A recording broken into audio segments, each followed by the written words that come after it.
Dijual Mas 5 juta. Motor iki to. Rene osek to, aja rek motor-motor iki lho 5 juta iki lho. Apa? Iki lho Mas partisi 2 Hah? meter kali 2 meter ya Ya. toh.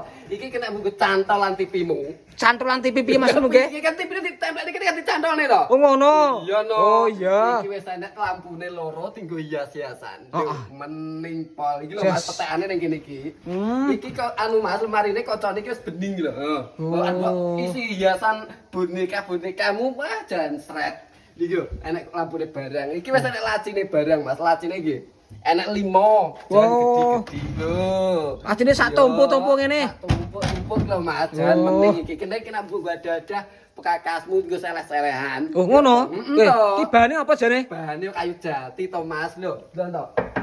Lho, kayak jati ini lho serate kayak jati iki ngene iki lho Mas. Beh, jati asli iki ya. Jati asli Mas. Beh, sakmene gedene Iya. regane piro iki larang paling iki? 5 juta. Ah, tenan apa ora kowe iki? 5 juta tenan iki. Pokoke mbok dole sapi ya susu akeh to. Yo. Nggih, hiasan rumah apik tenan ya. Mening. Beh, 5 juta ke Heeh. promone Piye? piye iki? Promone gratis ongkir Mas. Jawa Heeh. Timur, Jawa Tengah, Jogja, Madura tak kirim ning omahmu gratis ongkir. Bayare piye? Bayar COD to, barang datang cek dulu baru dibayar. Oh, ngono. Beh, Iki Mas, tak Piye? jelasin sik Mas. Iki sistemnya knockdown Mas. Penodone piye maksudmu? Sistemnya knockdown atas bawah gitu Mas. Iki pisah. Jadi iki bawah masuk dulu baru atas masuk. Artinya- Ditumpuk nih lho. Berarti pintune terbatas iso mlebu ya? Yo iso mlebu kan mbok mlebu ning kamarmu yo iso penak. Jan masuk iki. Beh.